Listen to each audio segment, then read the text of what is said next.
Masaya, excited. Parang ready kayo lahat ah. Konting update lang sa nangyari sa Bataan. Ano yung sabi ko, ano yung Siguro ano lang, doble ingat lang kasi kahit marunong ka lumangoy, pero hindi mo alam yung mga creatures sa ilalim eh. So ako lumalangoy lang ako, naramdaman kong dumako, hindi ko alam na ganun pala kagrabe yung tama sa akin. Is it still there? Yeah. Pero patuloy ko siyang ginagamot. Grabe. So puro gamot para lang hindi siya magmarka. Buti hindi ka nalaso. Buti na lang kasi hindi ko rin nakita eh. Naramdaman ko siya na dumaan pero hindi ko siya nakita. Kaya medyo nung nakadating ako sa yate, sobrang ligo kagad. Walang ihi, hindi mo ginagawa. Hindi kasi akala ko parang ano lang eh, parang konting mark lang. Tapos nung pagdating ko, kinaumagahan siya actually lumabas na grabe kasi nakaangat pa yung balat. Saan nangyari ba? Sa Bataan, Mariveles, Bataan. Anong ikanagawa? Wala, bakasyon lang kasama yung mga kaibigan. Tapos yun na, nangyari na. Na-hospital ka? Hindi ko na pinaabot sa ospital kasi magpapanik yung mga magulang. Pero kaya naman. Kumbaga, hindi ko rin naman siya ipopost kung alam kong delikado. Kung alam kong matatakot yung mga tao. May precaution lang sa ating mga kababayan ngayon sa yun, siguro ano lang, doble ingat tsaka wear proper swimming attire kapag lalangoy ka sa hindi mo alam yung lugar na paglalangoyan. Hindi ka na-trauma kasi last August na. Yung last August kasi, yung sa Ironman, ano naman siya, parang maliliit lang. Hindi siya yung grabe. Marami siya, pero alam kong bata pa yung jellyfish. Ito ngayon parang ano siya, parang full grown eh. So, sana nga nakita ko pero hindi ko na rin napansin. Siyang, tukod doon sa love scene or kissing scene yun ni Jenny, bakit hindi rin yun pag-usapan ni Raver na mag-best friend?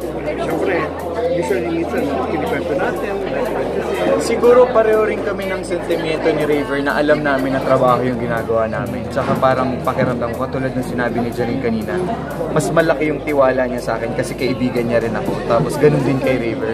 Parang pakiramdam ko bilang boyfriend, mas kakabahan ako kung hindi ko kilala kung sino yung hinahalikan ng girlfriend. Pero mas mas na-limit yung gusto mong hindi. Actually, nakakatuwa kasi kumbaga call ni Janine yun eh. Pero binigyan niya ako ng pagkakataon na gawin namin yung eksena ng matino. Kasi para siyang una nagse-celebrate ka, tapos biglang kissing scene, tapos paakyat sa kwarto. Parang ganun yung nangyari. So, tiwala talaga yung pinaka-importante. Pero after the scene, did you try calling Raver? Wala naman ganun.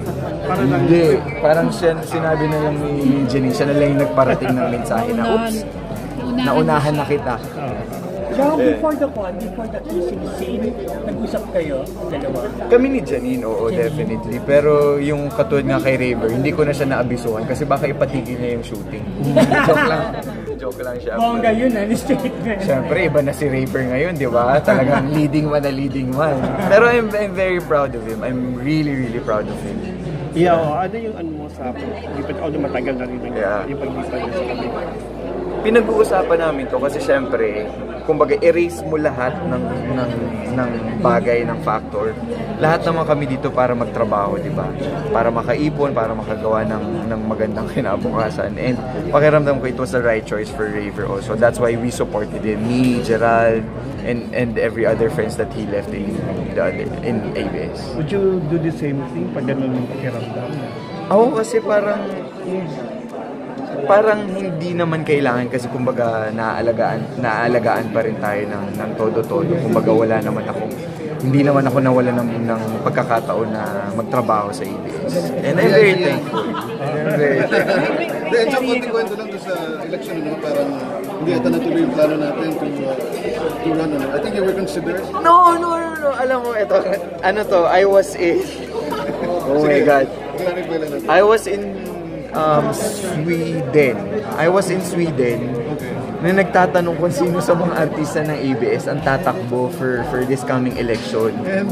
It was all just a joke. It was a joke from within our Star Magic family.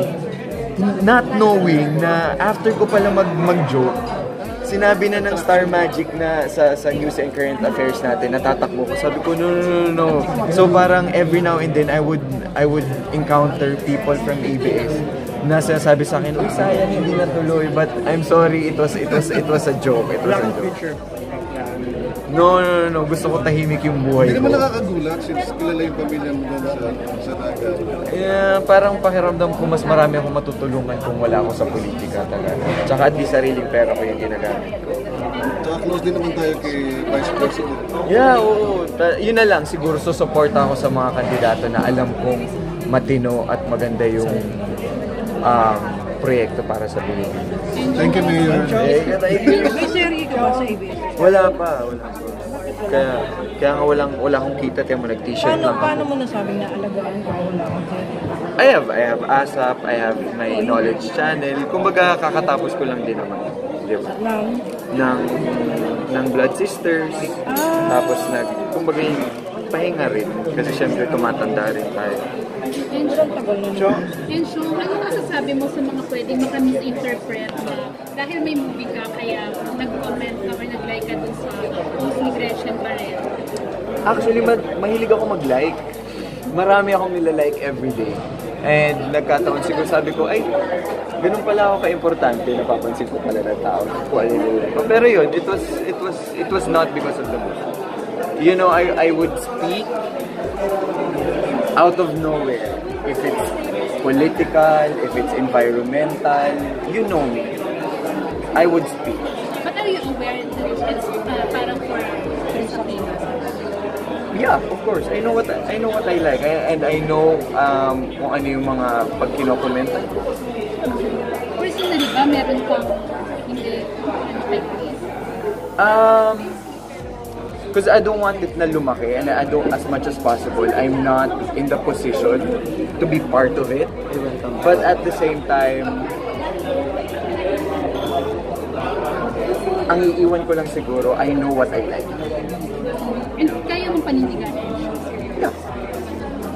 Ano masasabi mo sa mga nabakasay na nakikisaw?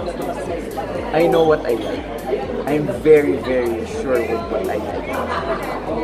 That's it. When you say you like, meron kang pinanggagalingan.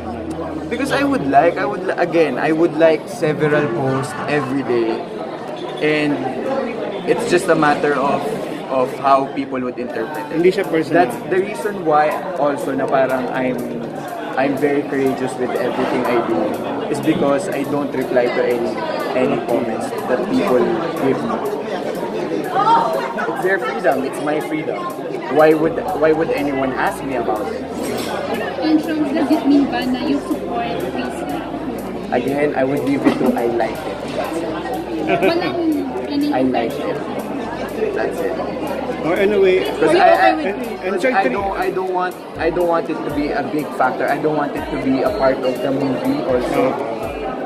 Basically, that's it. I like the post and that's it. I won't elaborate on it. And siya 3 years kang walang love life. Why did it took 3 years? No, I rested for about Dahil sunod-sunod yung heartaches or... No naman, parang you need also time to rest and to give yourself more value and importance. Saka masasabi mo nga mas malaking freedom mo na wala kang nag-reportan, wala kang So napaalam. syempre, kahit bakasyon, di ba? Pwede kong gawin sarili kong bakasyon lang. And so, pag ba lang ni-please, magkita kayo? Hi! So that's not the big deal? Kapag like, okay ba kayo? We're in the same business, so respect is due. That's it. Pero okay kayo? I like it. Okay, so hindi ko iniisip na baka masamayin siya. I like it.